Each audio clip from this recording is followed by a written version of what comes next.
Hello， 大家好，这里是冷蔷薇，一个喜欢 TCG 的牌佬。前阵子生了场大病，停更了几天。冷蔷薇这里提醒大家，最近流感频发，换季注意增添衣物，不然生病了是真的难受。鉴于停更了这么久，那咱们这期就来波大的。今天就给大家带来一期09卡组推荐合集，把我最近自己玩下来、体验下来感觉还不错，适合大家上手体验的领袖及其构筑打法思路，都跟大家做个简要的分享，让大家一次看过瘾。当然啊，每个人可能都有自己的思路，我这边也只是抛砖引玉，为大家提供一些不一样的看法，也欢迎大家在评论区说出自己的想法，咱们友好讨论哈。接下来先给大家推荐3套不那么主流的卡组：红紫基德、黄紫多宾，还有黄蓝奎因。这3套属于是主打快乐为主、竞技为辅的卡组，玩起来也是主打一个成全自己、恶心对手。你要说不能赢吧，倒也确实能赢，甚至就算输也能让对手赢得很难受。这种交朋友卡组简直就是我的最爱啊！虽然这里有的领袖之前排题表的时候并没有把他们排进去，但是经过我的实战体验，确实还是有上榜的实力，排个 T2 中上应该不成问题。不过也因为刚是环境初期，构筑可能还相对不稳定，也会有部分信息差带来的优势，后续或许还会有构筑变动。本期呢也主要是抛砖引玉，给大家提供一些思路，具体细节大家感兴趣的话可以自己上手体验一下，然后根据自己的使用习惯去修改。先放出我红紫基德的构筑。这次09红紫基德是实实在在的得到了4张本家卡的补强，同时因为红色和紫色在这单也获得了很多泛用卡的补强，基德着实可以说是吃得饱饱的。大家也能看到，在我的这套构筑里，一半以上都是来自08以后的新卡，算是把版本红利吃满了。因为领袖比较冷门，所以先介绍一下领袖技能。我方回合中，若自己的生命值卡在4张以上时，这张领袖卡的力量值减1000。攻击时东减1，这张领袖卡在这个回合力量值加2000。红紫基德是目前最有特色的领袖之一了，唯一的能打的双色无血领袖，不但有无血带来的卡组稳定性，还有双色带来的卡组灵活性。不过相应的双色惩罚是自己的回合头小，先2可能打不出来这一脚，再过分点先3可能都打不出来这一脚，但以此换来的是之后的每个回合只要头打就是期间几步，前期龟缩，后期开高达，符合原著了属于是。不过每个回合炸个东的代价也是使得基德会极其依赖回东的手段，因此5费的基德可以说是基德卡组的绝对核心卡了，是保证每回合可以肆无忌惮的开技能的重要辅助。那么接下来就为大家介绍下我的构筑思路。先给大家介绍一下体系内的老卡。首先1费的基拉本家检索，4费的肯恩连藏主要是本家2000边吃减，K2 的效果打黑胡子非常的有用了属于是。然后是卡组核心卡5费基德和7费基德，5费基德能保证领袖技能的持续无损发动，必须要满；7费基德则是本家能被检索到的最大的大哥了，所以该满也是要满的。这也是红紫基德下限不如红紫路飞高的一个主要原因。红紫路飞的娜美能检索到的高质量单卡太多了，橡胶巨人还有9费10费路飞。而基德因为非常依赖5费基德，所以基本不太能放弃本家体系，也因此检索质量上是着实差这一截。不过确实基德因为领袖技能不带跳费，所以也不太能走路飞的那种纯大哥体系，会更加的不稳定。还有个事件老卡瓷器魔人，单领袖2费12000打头的魅力，这才是真正让我选择基德的最主要的原因。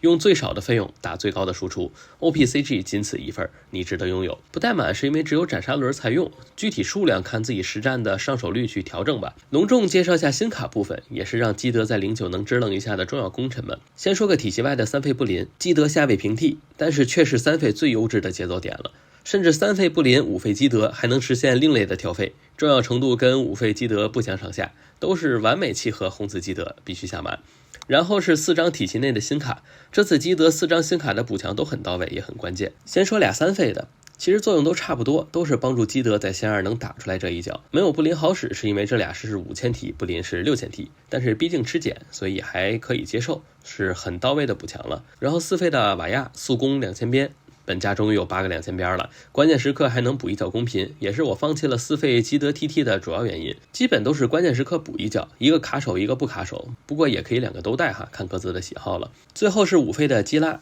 加2张瓷器魔人，可以做到的最大是18000、20000的2脚斩杀，基本可以说8手以下等于死，应该是当前版本最高斩杀了，属于打一把爽一年的类型了。带2和刚才的原因一样，只有斩杀轮才用，具体数量看自己实战的上手率去调整了。以上部分就是基德的重要本家卡和必备卡部分了，属于是完全不建议放弃的部分，数量根据自己的习惯调整就好。接下来是非本家的部分，5费的耶稣布，红色泛用加头，小胡子，还有边不卡手啊，很舒服。最主要是能帮助基德先3稳定打出来这一脚。还能增强一下下回合的防守能力，孤儿带满了。同时还有一个其他的妙用，我配合另一个2000边一起说。红发的2000边莱姆琼斯，让4000以下的一个不能阻挡，配合耶稣布的减1000，就是过个5000的墙。这个环境的5000墙还是挺多的。红发的拉基鲁，紫黑路飞的弗兰奇，更何况还有路奇的雷贝卡，算是个小惊喜吧，也是我觉得主要可以替换的2000边。可替换的还挺多，可以换成新的贝宝进一步加工，换成萨拉去跳费阻挡山治都行，看自己的习惯就好。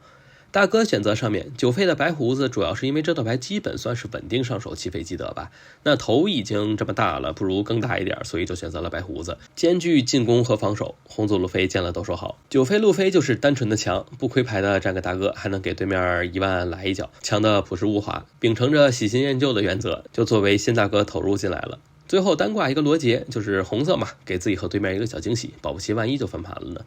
整体思路就是这个样子，算是围绕着领袖技能去搭配的一套构筑，主打的就是个前期龟缩，后期开高达，什么都不干就能7千打头的压迫感可以说是非常恐怖。就算在前期3费占个布林就能6千打头，也是能强过绝大部分卡组了。并且在现在红发和黑胡子比较多的环境内，红紫基德其实面对这2条卡组都不是很怕，甚至可以说都有些小优。真就3费布林5费基德7费基德9费基德，这俩领袖哪个来了都挡不住，打也打不进去，解也解不动，每个回合打的还都贼大，真是完美对策领袖之一了。不过劣势也比较明显，害怕结场系卡组，都是战场系领袖对着拍怪，基德还真不虚谁，但是你不让基德战场，那是这就难受了。更何况还是比较标准的一个回合战一个的领袖，碰上陆局属于是碰上亲爹了。所以如果你所在的地区结场卡组比较少的话，红紫基德还真的可以拿出来上分。下一个介绍下皇子罗宾。皇子罗宾是我最近玩下来体验最出乎我预料的一个领袖，因为我本人非常喜欢玩那种能变速的卡组，而罗宾恰好完美契合，所以是我个人玩下来是非常舒服的一个领袖，有种怎么玩都玩不腻的一种感觉，可以说是相当推荐大家试试了。也是先放出来构筑，然后给大家讲下思路。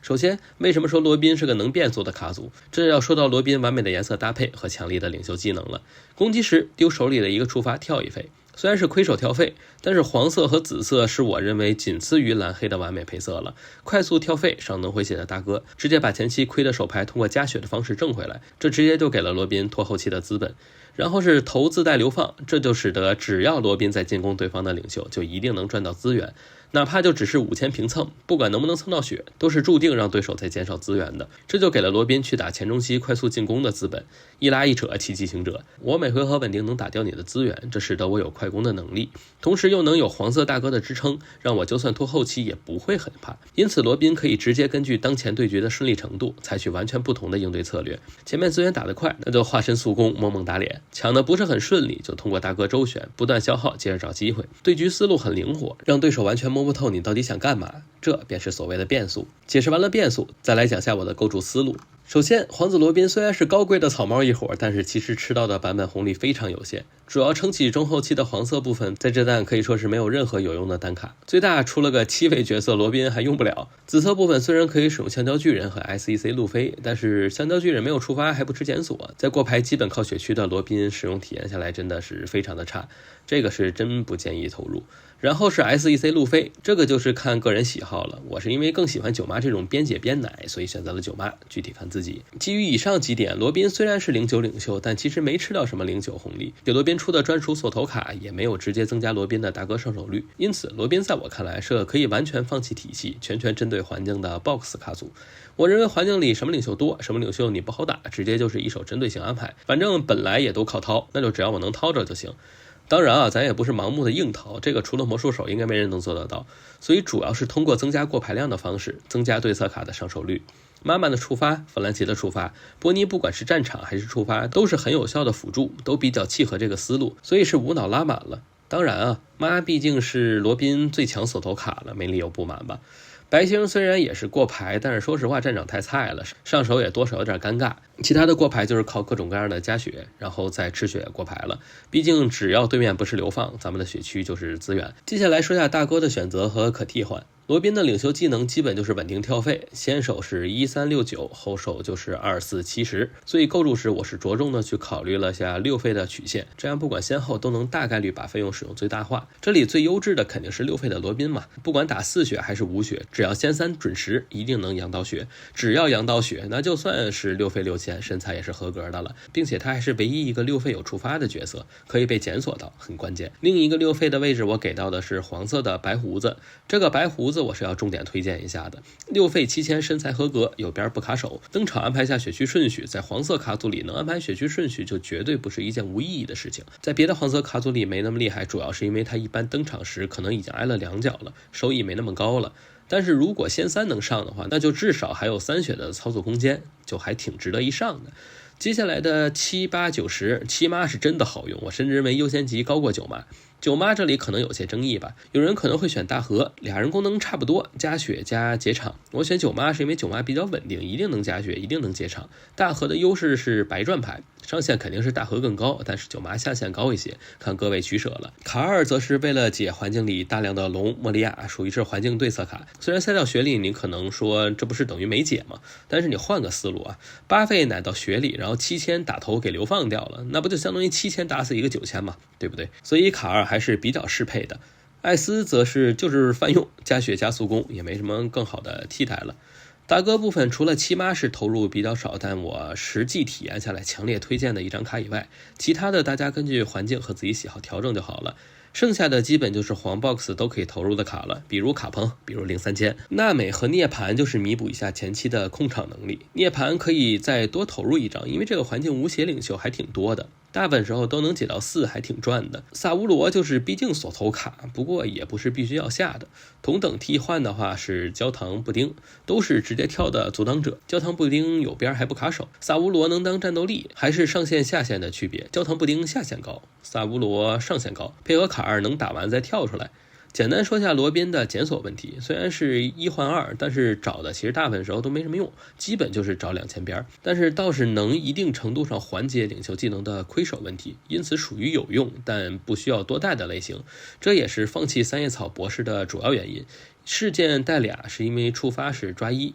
万一抽个大哥不血赚。关于罗宾能推荐的单卡基本就这么多，打大文领袖都不算劣势，甚至打黑胡子还有很高的胜率，因为他的资源会被你压缩的相当紧张，属于封你也难受，不封你也难受了是。主要问题还是打红发，既需要快速的把红发压到2血，又需要在他大哥登场前占2个大哥，基本做到了这把大概率赢，没做到就大概率输，算是罗宾唯一特别难打的对局吧。然后就是关于罗宾的主要打法，有个算是小技巧的小技巧吧，就是头不到万不得已，否则只打头，怪不到最后2血也只打怪。一句话讲明罗宾核心玩法了，属于是这点做好了，胜率至少多提高3成。因为这个打法思路就是很明确的一直在压缩你对手的资源，会让你的对手被迫提速，而这个时候你稍微变个速，拖他2轮，他得难受死。下一个介绍下黄蓝奎因，先把构筑放这儿，这领袖应该是比红子基德还要冷门了，所以先给大家介绍下领袖技能。东城1攻击时，若自己的生命值卡和手牌合计张数在4张以下时，抽1张卡片。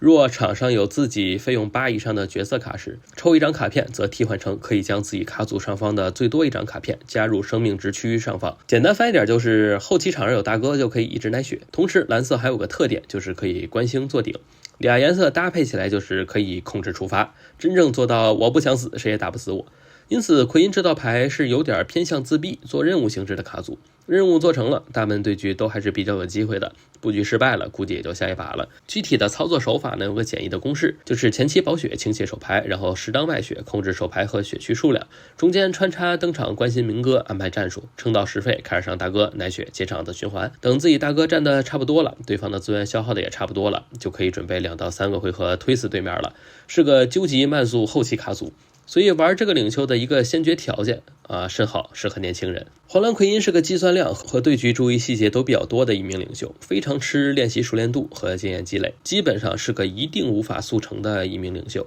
因此除非你是特别喜欢奎因这个角色，虽然我觉得应该没有这样的人啊，更多的应该主要是为了去抓环境。奎因在面对现在主流的红发和黑胡子来说都没什么劣势，甚至还都算小有优势。这俩领袖最明显的都是资源很少，你养着打很容易打着打着他们自己就没资源了，然后被你两波推死了。紫色系的紫黑和红紫，奎因虽然不算优势，但也并不劣势，养或不养都行，就看个人习惯。主要比较难打的还是贝蒂、大战士这样的快攻卡组，会非常的依赖血区控场，这也是我奎因构筑中投入了8个纳美的主要原因。铺垫了这么多，终于开始说奎因的构筑了。说实话，奎因的构筑其实可以非常的灵活，除了12个大哥不能动，3费关心明哥不能动，剩下的可以说是爱咋放咋放。12个大哥不能动是为了保证大哥的数量有稳定的上手率，去触发领袖技能。关心明哥是因为这是关星里面综合性价比最高的了，剩下的34张卡按照环境和习惯去配就可以了。简单说下12个大哥的问题，九山制是为了增加一定的进攻性，一回合扑2个大哥还是厉害的。不过如果为了保证稳定性，换成9费鹰眼也可以，只是数量尽可能还是12张。大和和卡2则是集结场和奶血于一身，绝不是因为黄色没别的选择了。其实基本上来说，这12个大哥也就是卡2、大和、山治和鹰眼里面，你自己根据习惯选12个就好。剩下的34个卡位，因为现在大哥卡组比较多，所以4个夜和手枪拉满了。为了有一定的快攻抗性，同时为了尽可能把费用留给处理高费角色，低费角色就去交给血区处理，我拉满了8个纳美。中里刀主要是为了处理黑胡子的巴杰斯这种不能被 K 的狗皮膏药角色。卡彭和0费3000标准的黄色创造奇迹的单卡，应该没有不满的理由。日和是因为这套牌做血的收益率有点高，同时因为本身奎因就对手牌数量有一定的要求，日和可以帮助控制手牌数量，并且还能弥补2000边的数量，所以我投入满了。当然啊，也有很多其他的2000边可以备选，比如 P 卡的关心山治、看血的马基诺，你要愿意弗兰佩也可以，纯看自己的习惯。剩下最后的2张可能大家会比较疑惑哈，一个关心人佩罗娜，还有一个小鲨鱼纳米尔，咱们一个一个来。关心人佩罗娜可以替换的是皮卡的关心山治或者关心的德雷克，我选佩罗娜是因为1费可以有更多的操作空间，比如可以1费佩罗娜加8费卡2加1费给领袖开个领袖技能，或者就是单纯的1+9也都可以，费用越低越能有更多的操作空间，所以我投入的是佩罗娜。具体的大家看自己的习惯哈。这里也稍微说下我的观点哈，我觉得奎因卡组中至少要有8张或更多的关星来保证卡组的流畅运行，太多了占卡位，太少了不够用。用什么看喜好，但是数量还是比较关键的。最后是纳米尔，小鲨鱼应该是比较重要的黑科技了，除了关星可以控顶以外，小鲨鱼的把2张放到卡组顶也是很重要的做血手段。同时在面对绝大多数的卡组时，7费回合在卡组顶做个9+8也是非常重要的支撑手段之一。之后每回合1个手枪1个墙，领袖技能奶一血，这个循环一直打，这局就拿下了。用途非常多，是相当建议投入使用的单卡了。黄蓝奎因虽然看起来是操作有些复杂，其实确实是一点也不简单，但是通过不断的练习去抓着环境肯定是没有问题的。感兴趣的同志们推荐尝试尝试。接下来推荐2套我最近在玩的主流领袖的卡组，一套红紫路飞，一套紫黑路飞。先说红紫吧，之前北京站我就玩的这套红紫，站就不说了哈，冰样子也没怎么练习，没什么参考价值。红紫路飞的思路其实非常简单了，先手跳1费就相当于是提前1个回合上9了，后手的话4费跳1费，下回合上个7，再下回合就可以上9和10了。领袖技能的存在使得红紫路飞对前期跳飞的需求虽然存在，但其实不是特别高，能跳一次就能满足绝大部分需求了，所以我也是只携带了10张的跳飞组件。除了索隆十郎基本就是为了红紫路飞设计的，必须满边投入以外，小冯是因为效果简单粗暴，还有边不卡手，适当的时候战场也能有不错的威慑力，我认为基本是不可被替代的重要单卡了。实在觉得贵不想收的话，江波尔、艾因还有这个霍金斯里面选一个吧。江波尔就是得5费，艾因是没边，霍金斯就是身材太差，反正都有缺点，但是胜在便宜。最后还带了俩大看板，大看板的优势是不会被黑胡子卡，并且跳费不亏牌，多了有点卡手，俩的话目前感觉刚刚好。目前黑胡子还比较多，推荐大家投入试试。跳费的说完了，剩下的就还是传统的草帽轴作为底轴，配上一些其他的体系外的大哥就 OK 了。09草帽轴可以说是获得了极大的加强，检索用娜美不用罗，是因为娜美可以检索橡皮巨人，这真是 OPCG 草帽轴的第一假卡了，不亏手加4000还过牌，奥数智慧这下真是奥数愚蠢了。同时9费路飞也是现在詹子就可以无脑投入的新大哥，也是草帽本家卡，也就是现在没有遇阻，不然自草帽真是起飞了。说下2000边的选择吧。6张草帽本家，4个山治，2个弗兰奇。弗兰奇是因为现在没有预组的乌索普，所以选了个能补一脚的弗兰奇。山治是唯一的阻挡2000边，这点还挺关键的，所以一定要投入满的。这里给大家介绍个山治搭配新的弗兰奇的一个用法，也是为什么要投入弗兰奇的一个主要原因吧，算是。双方都10费之后，可以4费登场这个新的弗兰奇，炸2个东。此时先不要开领袖技能，因为炸2东正好触发山治的3费登场，此时就能3费上个山治，然后再开领袖技能追个活跃的东。7费山治也是同理，也可以选择炸2个东，触发阻挡山治的3费登场。黑色玛利亚就是为了尼卡之后再快速把东追回来，不想用的话可以代替的还挺多的，比如带双指萨拉，多个挑费组件，2费山治增加个后手节奏。这里我推荐个砍人连造，打黑胡子非常好用，大家可以尝试尝试。唯一问题就是比较需要7费积德去配合下，不过因为我的构筑是拉满7费积德的，所以确实可以投入。说下我对7费积德的理解。7击不管是在内战打黑胡子、打红发，还有应对快攻时都是非常好用的一张牌。个人感觉基本只有在面对陆骑时可能没那么好用，属于上下限都比较高的卡，还是挺推荐投入的。并且因为打黑胡子我基本都会抢后挑1费到7，下回直接7线投。你要再撒积德连拍，胡子一定想死的心都有了。白胡子应该没什么好说的，路飞的有8就有9，有9就有10的特性，让它极其适配优质9费，所以红色紫色里最优质的2个9费一定都是会投入的。最后说下耶稣布和速攻红发。耶稣布是为了拔高一下先3的上限，最糊的情况是可以一脚5000一脚7000，还能提前1轮7000投，属于出其不意小妙招了。不过耶稣布属于上限单卡，想提高一下下限的话，就根据自己的习惯替换成其他的就好。速攻红发我觉得就是单纯的强，紫色10费最强的尼卡投入了，那红色就是这张红发了。这张红发我觉得主要可以替换的就是龙的位置了。龙的优势是8000、9000抢得快，完事还能剩1费开巨人，但是身板小，费用低，容易被解，比较难对后续的对局产生更大的影响。而红发则是正好和龙相反，不过就是要把10费用满，除非配合7费积德，否则基本上是剩不下费用开巨人的。总结就是这俩就是有利有弊，纯看个人习惯，上线香克斯，下线龙。基本到这儿大家就明白我的红子路飞构筑的优缺点了，上线更高，但是下线也更低，属于是糊了不给对手留机会，但是卡了不给自己留机会的类型。于是为了顺应大家的习惯，推荐几张稳下线的单卡。首先是这个1费的罗宾，这个罗宾还是挺有奇效的，内战可以杀小冯，外战可以杀雷贝卡、黑胡子的拉菲特、毒 Q， 都是关键角色。毕竟打黑胡子你是没有机会去用头打他怪的。然后就是七手罗，毕竟现在大家可能都不防这玩意儿了，万一用出来还是非常得劲儿的。然后是绳结，红发的拉基鲁，紫黑的弗兰奇，黑色的雷贝卡红猿，都是一个比一个恶心。最后是罗杰，给个翻盘的希望。红子路飞现在的框架都大差不差的，都是细节上各有不同，具体的根据自己的习惯一点点调整就好。最后的紫黑路飞放2套我自己都用过的紫黑路飞，一套偏结场，一套就比较标准，之后会讲2套的思路，方便大家找到适合自己的构筑。首先说一下我对紫黑路飞这个领袖的理解吧。我的理解里，紫黑路飞其实跟雷九差不多，不过就是以跳费为主的雷九。雷九是个什么领袖？是个上线领袖，他要是糊了谁也打不过他，场面也大，资源还多，打也打不进去，他的场面还处理不过来。这方面我觉得紫黑路飞其实也差不多，只要自己顺起来，除了黑胡子这种基本天克确实不好打以外，其他的不管啥领袖，紫黑都能通过自己强大的赚资源能力压过去。赚资源的方式就极其的简单粗暴，莫利亚拉弗兰奇加检索罗，占个角色不但场面加3，甚至手牌数还加1。虽然赚资源的方式跟当年的黑路飞差不多，但是紫黑因为是过牌的形式去赚牌，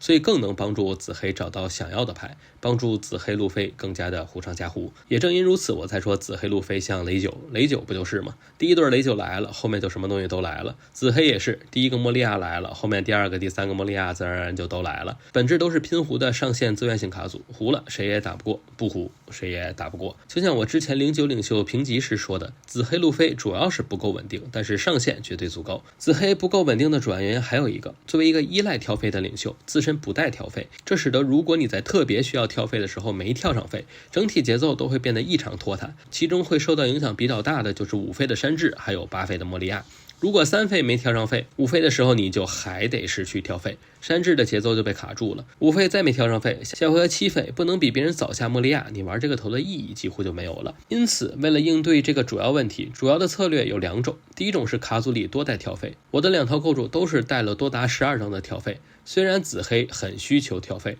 但是其实跟红紫路飞一样，不用跳很多次，先手跳个1次就够用了。12张是基本保证了先手能早一回合出莫利亚的可能性了。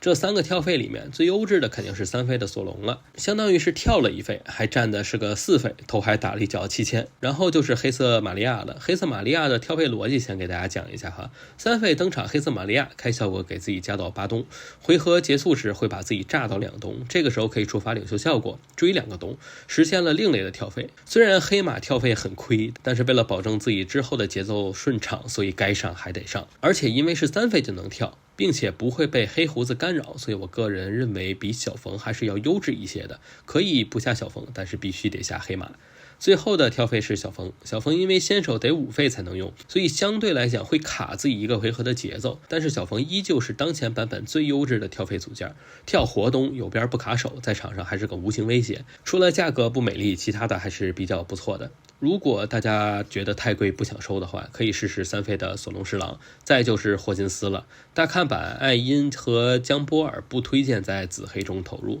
大看板不成场面，还没边会很影响紫黑路飞的生存，艾因也是因为没边，紫黑没边的太多了，江波尔则是后手没用。这里牵扯的就是我刚才说到的2种解决方案，第一种多带跳费，第2种就是为了稳定可以无脑选后。其实后手的468节奏都是比较契合紫黑路飞的整体节奏的，后手不跳费不能说是毫无影响吧，只能说是跳不跳其实没什么区别，你就当自己是个4血的黑路飞玩，也基本没什么影响。先说一下哈，这2种方案是要同时存在的，并不是说无脑选后就应该放弃所有的跳费组件，全面发展最重要。虽然有稳定的下限，但是也要适当的追求上限。以上这些都是紫黑路飞的底层逻辑层面的东西了，除了这张图里的属于紫黑路飞必备单卡以外，其他的填充物其实都可以根据自己的习惯来，这也是为什么我尝试2套构筑的主要原因，因为剩下的位置其实就很灵活，就看自己想要什么。习惯控场打长盘就可以多下结场单卡，走控场流，想要稳定性更高，有更多可被检索的本家大哥，就带上2种 SEC 路飞，走常规大哥流。这2套思路不一样，也没有哪一套一定比另一套好的说法，就看个人习惯了。还是我常说的，适合自己最重要。